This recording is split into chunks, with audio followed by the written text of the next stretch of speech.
In terms of the train derailment, there was an initial acute danger phase when there was this large release and people were required to evacuate their homes, and it was unsafe to be in the immediate area. One of the chemicals in this case that was a particular concern was vinyl chloride because it was in such a high quantity of what was being carried on the train.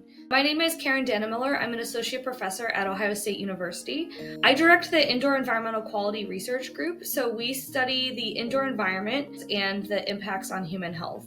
The exposure was largely an outdoor exposure, but it is possible that some of that outdoor air can get into the building through open windows, open doors, cracks near the windows or the walls, and also through mechanical ventilation systems.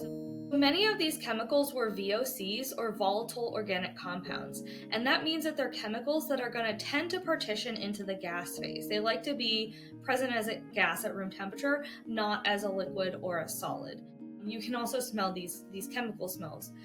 One thing to keep in mind is that sometimes the odor thresholds don't necessarily correspond with levels that might necessarily be dangerous. So our noses are a pretty good indicator of the chemicals around us, but they're also not perfect in terms of determining if there is something that's potentially harmful there.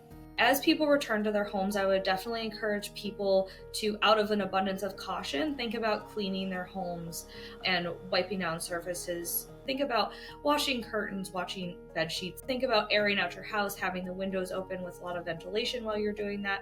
Different health effects are going to appear under different time frames. So some of the short-term effects, more like respiratory irritation or fatigue, tend to show up in the short term.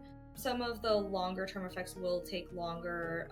Anything that's carcinogenic does take a long time to show up. We're entering into a longer term phase now. We're going to have a lot of ongoing assessment in terms of where these chemicals got into the environment and how they're expected to potentially continue to move around within the environment. We still don't know how much got into the soil. There's still ongoing questions about how much of it entered the water supply, and that's going to continue to be monitored. People should also make sure that if they do have concerns or any new questions, that they reach out to the EPA.